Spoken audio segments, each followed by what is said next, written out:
A continuación vamos a revisar el sílabus del curso, para lo cual voy a compartir pantalla.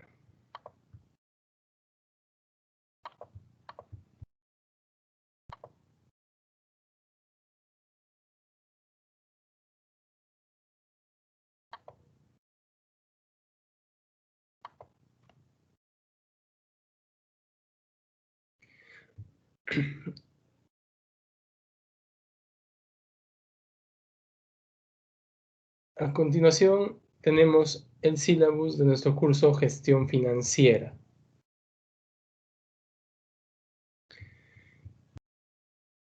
En el cual vamos a poder apreciar todos los datos de nuestro curso.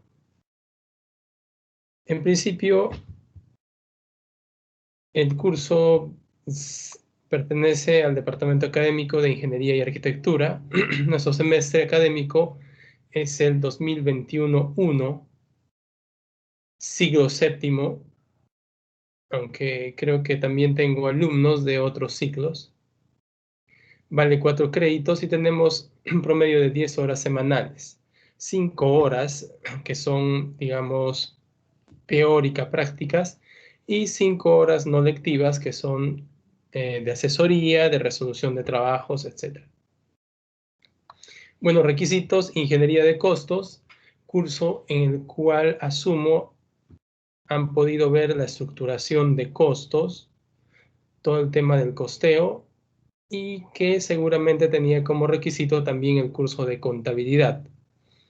Por lo tanto, vuelvo a asumir que ustedes tienen un conocimiento pleno de temas contables, si bien no a profundidad, pero tienen una noción básica de lo que son los estados financieros, por ejemplo, cómo se lee un balance general, qué refleja un estado de resultados, etc. Si no se recuerdan, agradeceré que puedan dar una repasada, digamos, rápida para poder refrescar un poco la memoria. La sumida del curso dice: nuestro curso es de naturaleza teórico-práctico, pertenece al área curricular de gestión y aporta a la carrera a la que pertenece. Vamos a tener 4 unidades en el curso. La primera unidad va a ser Fundamentos de Administración Financiera y es la unidad más corta, puesto que es la introducción. Luego tenemos la segunda unidad, que son Elementos de Análisis y Planeación Financiera y Decisiones Financieras de Corto Plazo. Esta unidad se enfoca principalmente, como veremos a continuación, en el análisis de estados financieros. La tercera unidad tenemos conceptos fundamentales de matemática financiera. Más adelante vamos a ver de qué trata esto. Y por último, la cuarta unidad, decisiones financieras a largo plazo, que se enfoca principalmente en lo que viene a ser la planificación estratégica de la empresa en cuanto a temas financieros.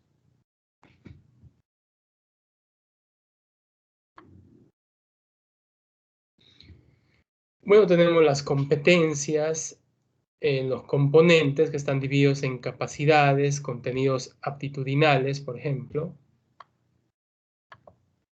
Entre las capacidades podemos destacar, por ejemplo, explica la racionalidad de los agentes financieros, investiga y predice las consecuencias de las noticias financieras con su entorno, propone acciones basadas en las teorías financieras para la toma de decisiones en el desempeño profesional de su carrera. Y en cuanto a los contenidos aptitudinales, los cuales se van a valorar mucho a lo largo del curso, son: participa en los debates sobre el funcionamiento del sistema financiero, comprende la importancia de las teorías financieras para la toma de decisiones, valora el entendimiento del sistema financiero para la toma de decisiones en el desempeño profesional de su carrera, responsabilidad y autonomía en el desarrollo de sus actividades, autoanálisis en su proceso de aprendizaje. Ustedes tienen que ir evaluando cómo va su proceso de aprendizaje. Si necesitan algún refuerzo, si necesitan resolver más ejercicios, etc. Si necesitan leer más, porque el curso de gestión financiera, si bien tiene un fuerte componente práctico, también tiene un componente teórico que es sumamente importante que lo sepan. Si es que no aprendemos la parte teórica, vamos a tener mucha dificultad en la parte práctica. La gestión financiera en sí, este curso, en los cálculos que implica no son difíciles. Simplemente tenemos que tener claro los conceptos, muy claro los conceptos, y luego es aplicación de fórmulas. Analizar un poco y aplicar fórmulas.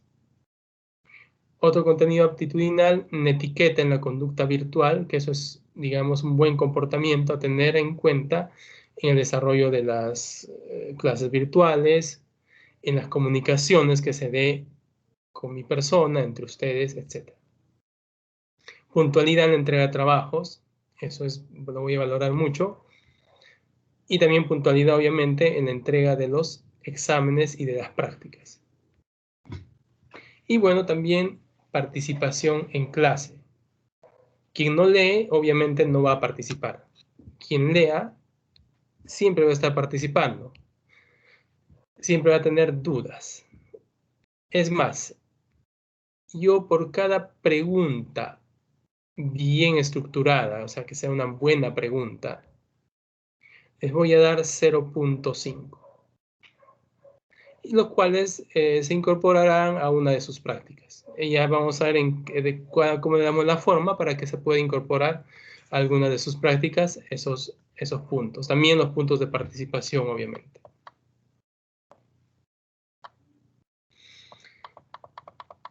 Bien, aquí tenemos las unidades en detalle, ¿no?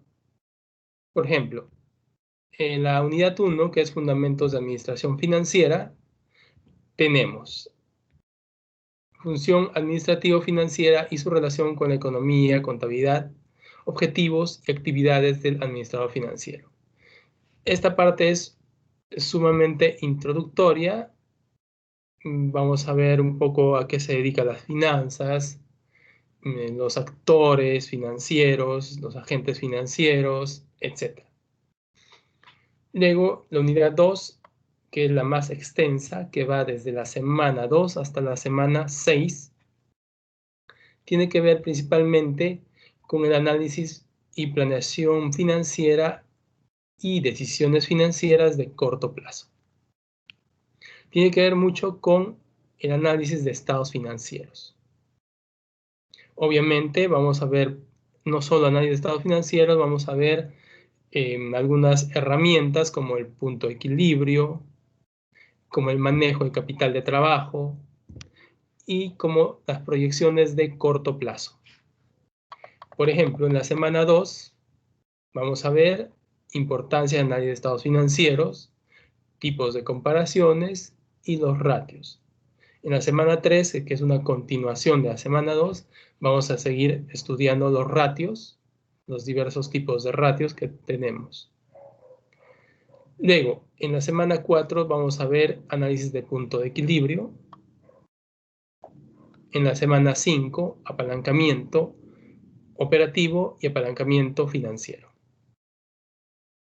Y en la semana 6 vamos a ver fundamentos de capital de trabajo, efectos de cambio en activo corriente y pasivo corriente sobre la rentabilidad y el riesgo, y algunas estrategias para poder determinar el capital de trabajo que se necesita para el desarrollo normal de las operaciones. Con esto concluiríamos la semana o la unidad 2 y pasamos a la unidad 3. Conceptos fundamentales de matemática financiera. Bueno, vamos a ver conceptos básicos que nos ayuden a entender el valor del dinero en el tiempo, como por ejemplo intereses, periodos de capitalización, interés compuesto, valor presente, valor futuro. En la semana 8 tenemos nuestro examen parcial. Y en la semana 9 proseguimos con conceptos fundamentales de matemática financiera, el tema de anualidades. Con eso terminaríamos esta tercera unidad y pasamos a la unidad cuarta, que son decisiones financieras a largo plazo, la cual contiene 4 semanas, ¿no? Que van de la semana 10 hasta la semana 13. La semana 10 vamos a tratar riesgo y rendimiento. La semana 11, valuación y costos de capital. La semana 12, principios de presupuesto de capital. Y la semana 13, técnicas de presupuesto de capital. Con eso estaríamos concluyendo con nuestro curso. Respecto al, a los temas de evaluación, o los criterios de evaluación, ¿no? Vamos a verlos a continuación. Nuestro criterio de evaluación está conformado por promedio final, ¿sí? PF, va a ser igual a promedio de evaluaciones más examen parcial más examen final dividido entre 3. ¿Y qué es el promedio de evaluaciones? ¿Cómo se conforma? Se conforma por la práctica 1, práctica 2 y práctica 3, divididas entre 3. La práctica 1 y la práctica 2 van a ser evaluaciones. La práctica 3 va a estar conformada o sustituida por un trabajo grupal final. Ya les daré detalle a lo largo del curso para que podamos estructurar nuestro trabajo final. A lo largo del curso también vamos a dejar algunos trabajos individuales que van a ser 1 o 2 ejercicios a lo máximo, que no revisan demasiada complejidad, lo cual les va a ayudar a obtener, digamos, puntos adicionales. Estrategias metodológicas. Método expositivo, interactivo. Va a ser la dada por mi persona y va a ser el método de exposición. Luego, el método de discusión guiadas, siempre y cuando tengamos algún foro. Estudio de casos o resolución de ejercicios, que eso sí va a haber muy recurrentemente. Y bueno, la parte en la que ustedes tienen que poner mucho empeño es la lectura, ¿no? Comprensiva y el desarrollo de ejercicios.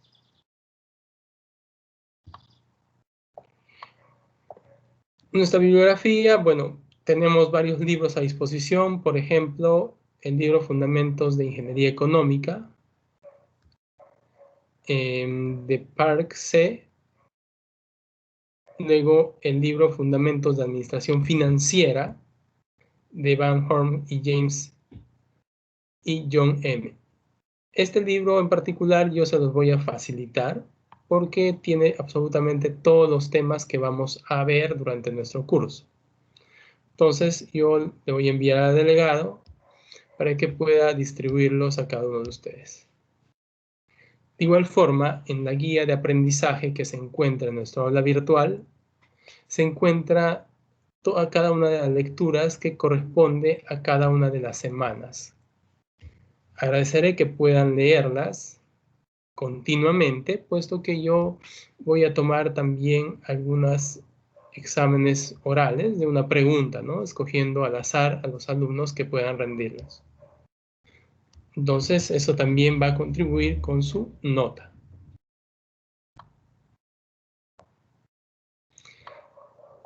Bien, con esto terminaríamos todo lo correspondiente a nuestra sílabus.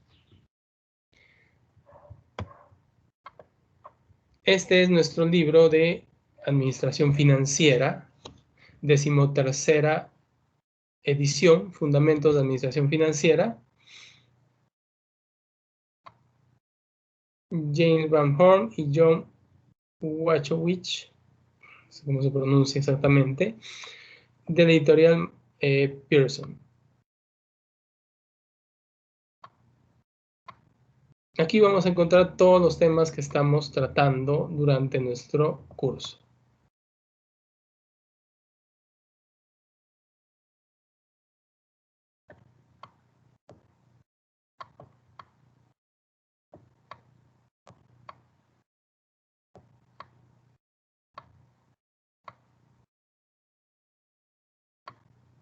Sí, por ejemplo, tenemos introducción a la administración financiera,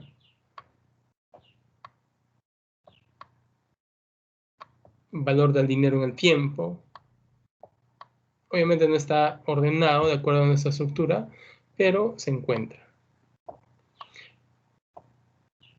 Evaluación de valores a largo plazo, riesgo y rendimiento,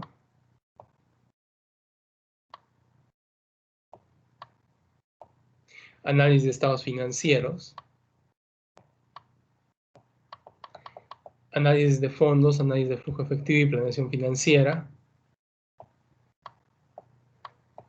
perspectiva general de administración de capital de trabajo. Bueno, aquí ya tenemos desglosado todo ese tema de administración de capital de trabajo, financiamiento a corto plazo, presupuesto de capital y estimación de flujos de efectivo, técnicas para elaborar presupuestos de capital y riesgo de opciones administrativas del presupuesto de capital. Rendimientos requeridos y costos de capital, apalancamiento financiero y operativo y determinación de la estructura de capital. Política de dividendos, financiamiento a mediano y largo plazo, todo el tema de acciones, préstamos y bueno, la última parte sí ya no la tocamos.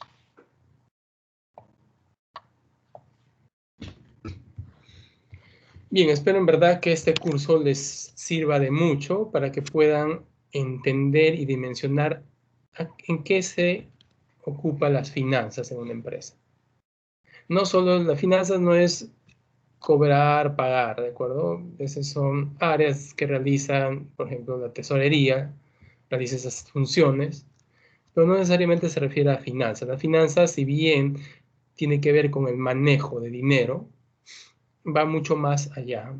Las finanzas requiere un planeamiento previo, sigue un proceso de planificación, organización, gestión y monitoreo.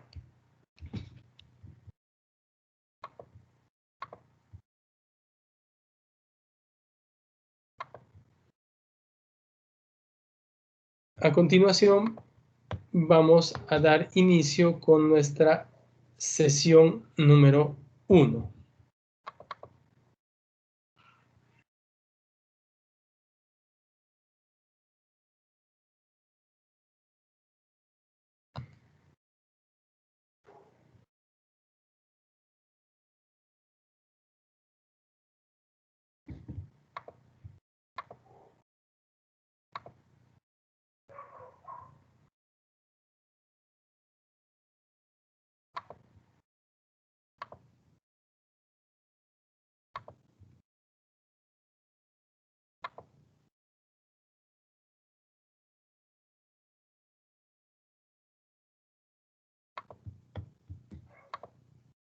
Bien, vamos a empezar con las funciones administrativo-financieras.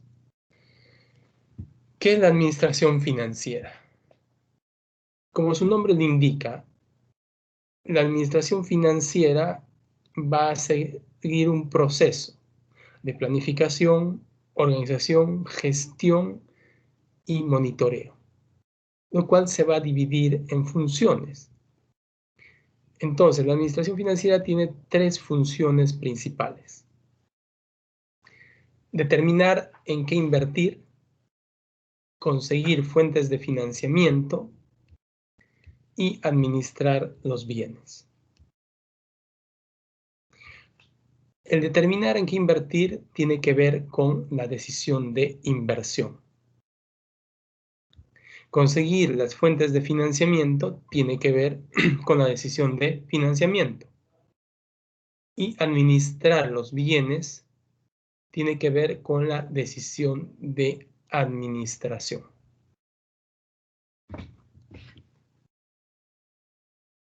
Pasemos un poco a detalle. La decisión de inversión es la decisión más importante que se toma dentro de una empresa o que toma un grupo de personas que se va a asociar en una empresa, en una nueva empresa, y va a buscar en qué invertir. Entonces, ¿por qué decimos que la decisión de inversión es la más importante de todas? Porque si nosotros no sabemos en qué deseamos invertir, entonces no tenemos nada, no tenemos la idea que va a dar vida a nuestro proyecto.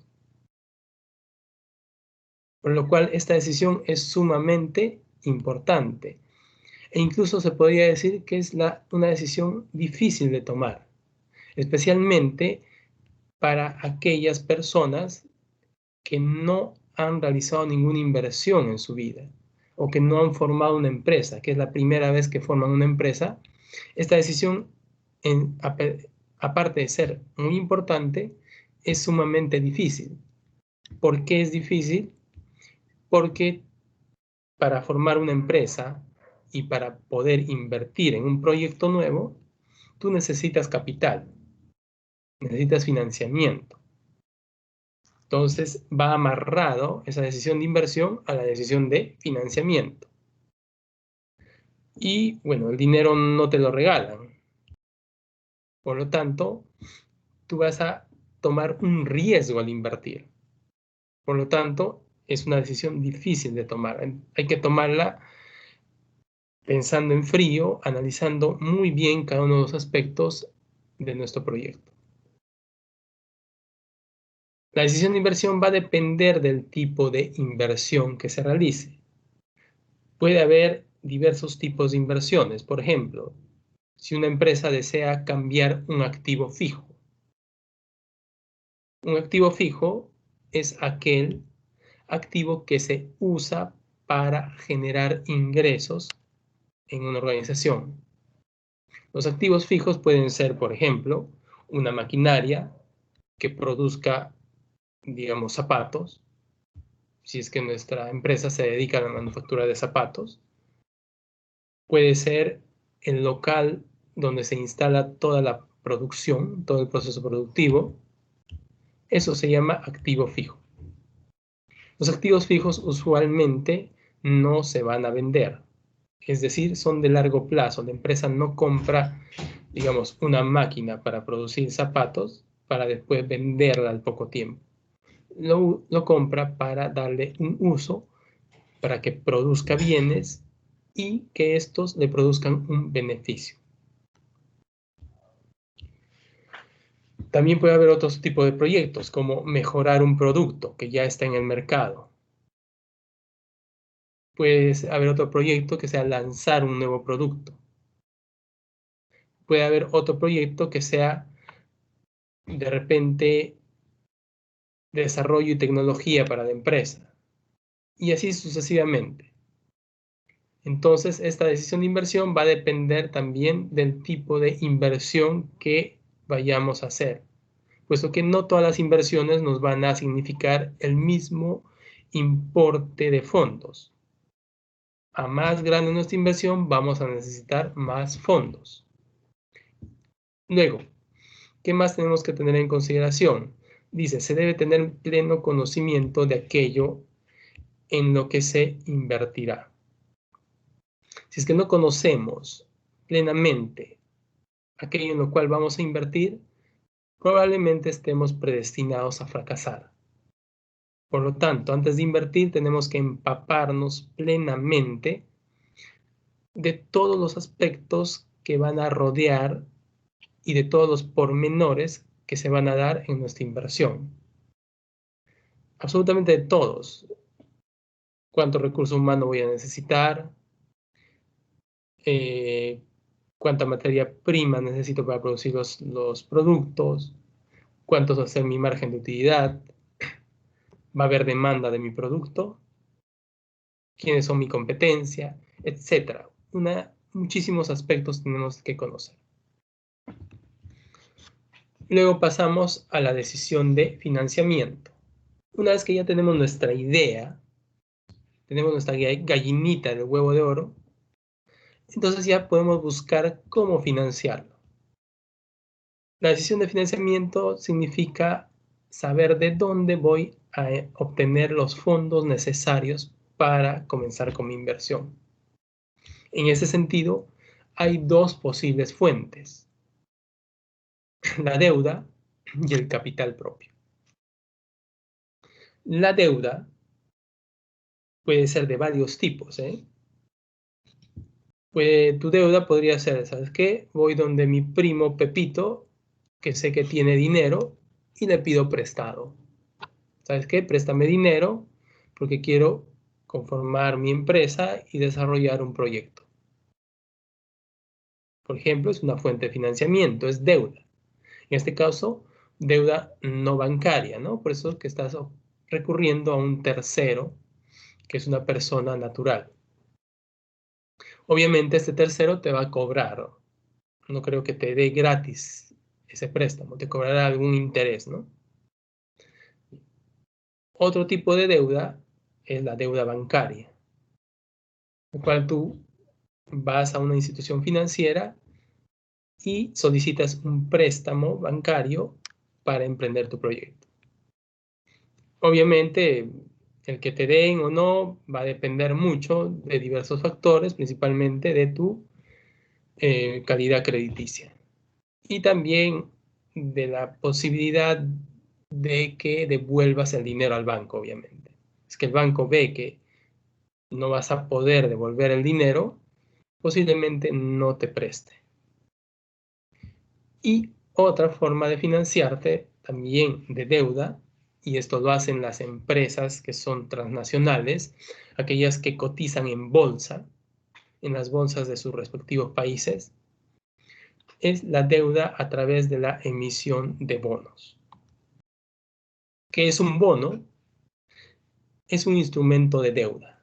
El bono es un papel, ¿sí?, que dice bono y que lo emite una empresa o un estado. Por ejemplo, imaginemos que yo soy una empresa y emito mis bonos. Y ustedes están interesados en comprar mis bonos.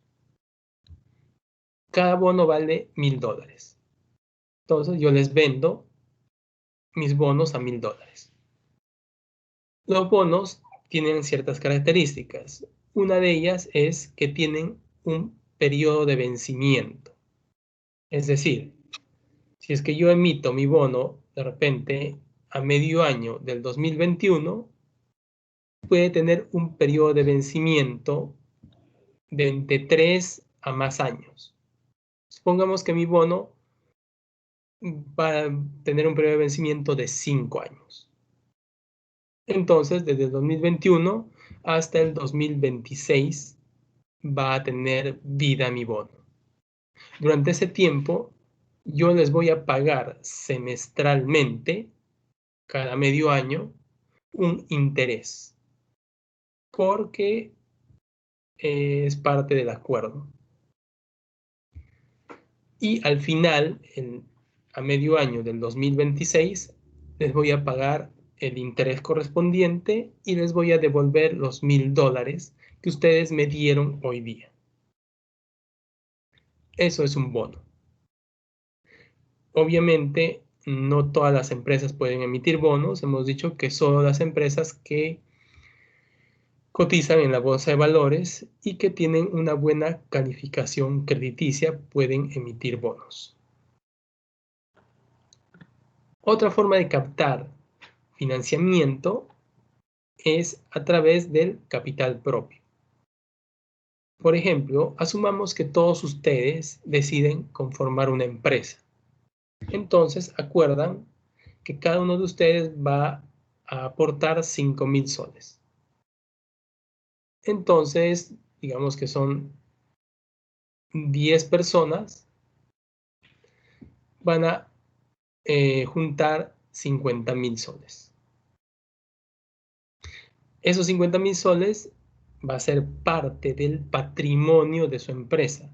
Y ustedes, cada uno de los 10 personas, va a ser accionista, va a ser dueña de una parte de esa empresa. Por eso se llama capital propio como aporte de capital.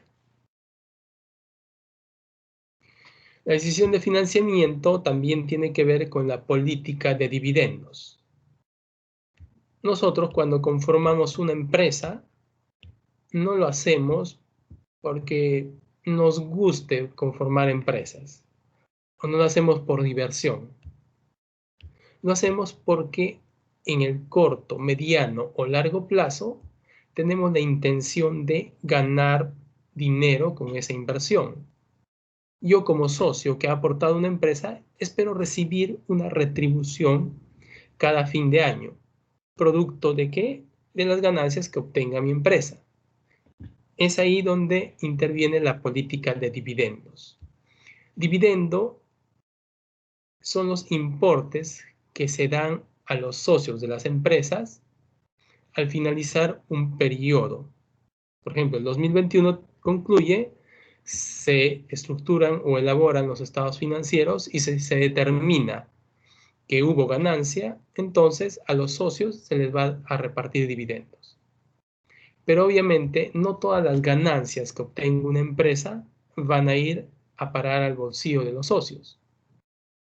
¿Por qué no? Porque la empresa también necesita fondos para poder seguir operando.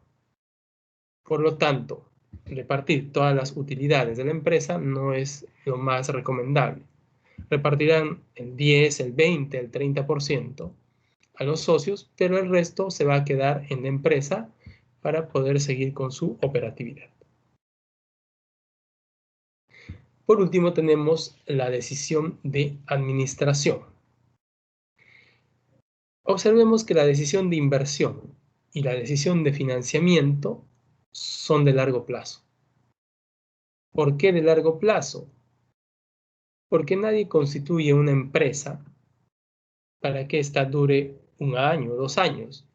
Es bastante trabajo constituir la empresa, buscar financiamiento, como para que en un par de años cierres una empresa.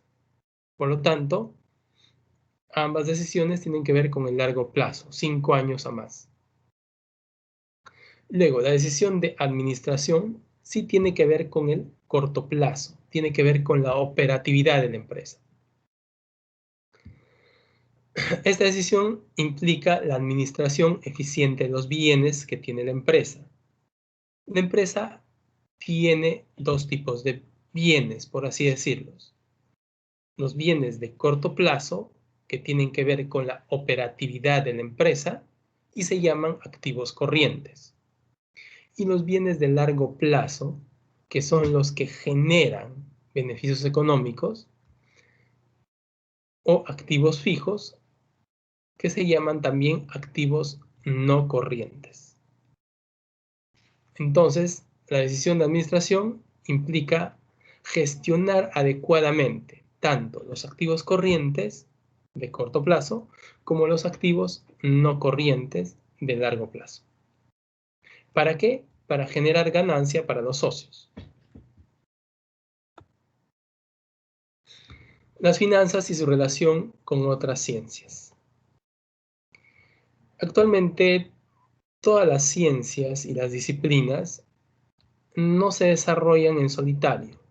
Dependen de otras ciencias o de otras áreas para poder completar sus objetivos.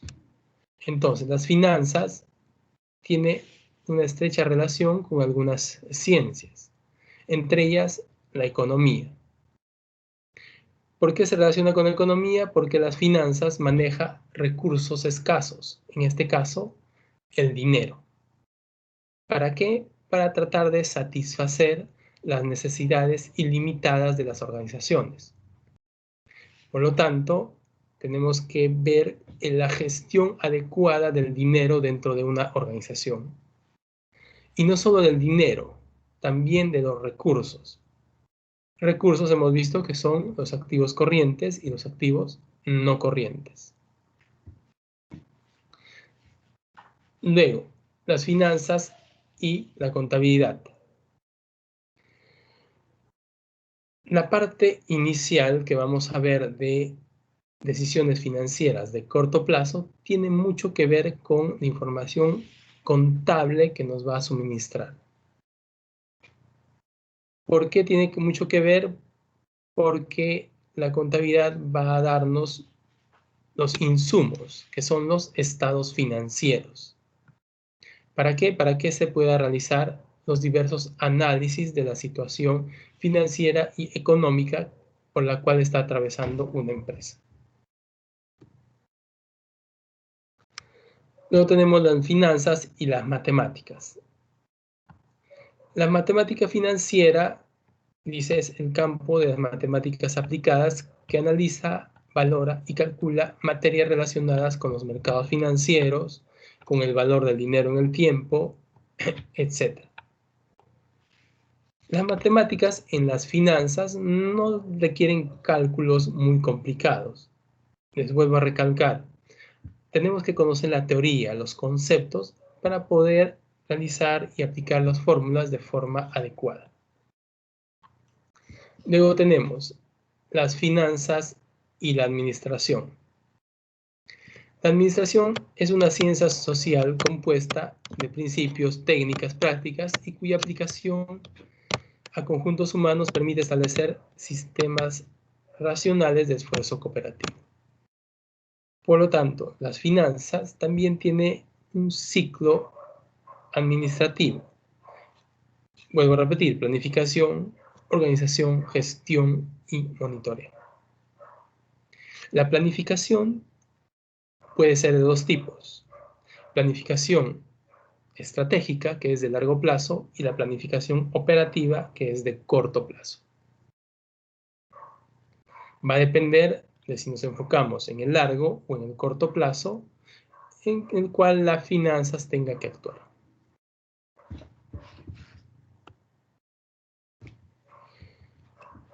Ahora vamos a ver lo que son las metas de las organizaciones. Las organizaciones tienen actualmente tres metas fundamentales. Uno es la creación de valor. Segundo, gestionar el problema de agencia. Y tercero, la responsabilidad social.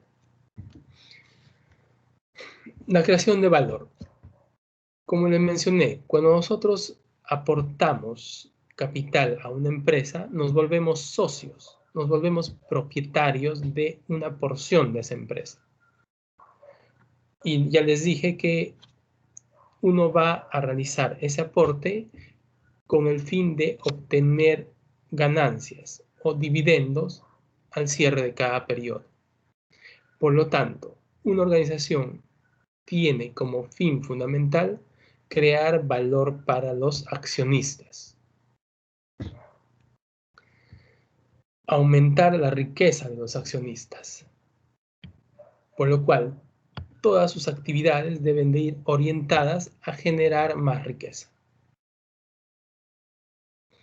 Luego, gestionar el problema de agencia. En las empresas que son grandes, no solo existe 1, 2, 10 socios, existe miles de socios. Entonces, esos socios tienen reuniones que se llama asamblea de accionistas. En esas asambleas van a elegir a personas que los representen en la organización, en la empresa. Y esto se llama el directorio. Entonces, el directorio no maneja la operatividad de la empresa. Incluso en muchos casos no maneja tampoco la parte estratégica. El directorio más que nada se va a dedicar a monitorear cómo va la situación, cómo va la marcha de la empresa en general. Para lo cual va a contratar gerentes, administradores, para que puedan guiar a su empresa. Entonces, ¿dónde se da el problema de agencia? ¿A qué se refiere el problema de agencia? Se da cuando los administradores que el directorio contrata con el fin de crear valor no hacen exactamente lo que se les ha indicado. ¿Por qué motivos? Puede haber muchas motivaciones. La principal es el beneficio económico que reciban los administradores en detrimento de la creación de valor para el accionista. Por ejemplo, sucede muy a menudo que los gerentes o administradores que realizan los contactos con proveedores puedan elegir un proveedor que sea más caro o que tenga más costo, porque le va a dar de repente una comisión. Por ejemplo, obviamente eso es ya un acto no muy ético, para nada ético, es como recibir una coima, ¿sí? Pero se da ese caso.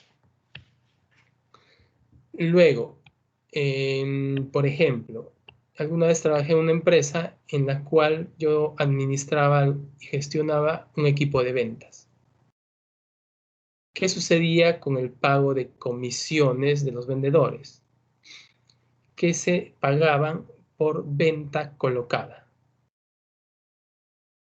¿Cómo es eso? Por ejemplo, ya iba a cerrar el mes y el vendedor se contactaba con alguno de sus clientes, a los cuales, digamos, por regularidad, los conocía muy bien. Entonces, se contactaba con su cliente y les pedía que le haga un pedido de mercancía. Cuando se llevaba la mercancía, se dejaba en el establecimiento del cliente y entonces el vendedor cobraba su comisión. A los 3, 4 días del siguiente mes, el cliente devolvía la mercancía. Pero ya se había pagado la comisión al vendedor. Entonces, ese es un problema de agencia. ¿Por qué? Porque el vendedor está actuando en detrimento de la organización, con el fin de obtener su comisión. ¿Cómo se mejoró esta situación? Por ejemplo, se logró pagar ya las comisiones por ventas cobradas. Es decir, cerrar el ciclo de venta. Ofrecer el producto, lograr que el comprador te adquiera el producto y gestionar el pago. Y recién ahí se pagaba la comisión a los vendedores. Entonces, ante los problemas de agencia es necesario ser un poco creativos, poner los procedimientos claros para que no suceda esto. Y por último tenemos la responsabilidad social. En este caso, responsabilidad social, como su nombre lo indica, tiene que ver con lo social, con la sociedad que nos rodea. Y nosotros, seres humanos, somos sociales. Por lo tanto, la responsabilidad social no se enfoca solamente en ser responsables con el medio ambiente. Se enfoca en ser responsables con todas las personas con las cuales interactúa la empresa. Por ejemplo, la empresa interactúa con ¿quiénes? A nivel interno, con sus trabajadores, con sus accionistas, con los gerentes. A nivel externo, ¿con quién interactúa la empresa? Con los proveedores, con los clientes, con el Estado, con las instituciones financieras, con la sociedad en general y obviamente con el medio ambiente. Entonces, para decir que una empresa es responsable socialmente, esta debe de tener un actuar ético y correcto con todos los organismos con los cuales se relaciona. Pagar impuestos al Estado, gestionar bien la relación con sus clientes, absorber los reclamos de los clientes, pagar puntualmente a sus proveedores, tratar bien a sus trabajadores, contribuir al medio ambiente, contribuir al desarrollo social también. Entonces, eso es una empresa socialmente responsable. Esas son las metas de toda organización. Bien, sería todo por nuestra primera clase de la semana número 1. Agradezco mucho su participación y quedo atento a cualquier pregunta que puedan realizar.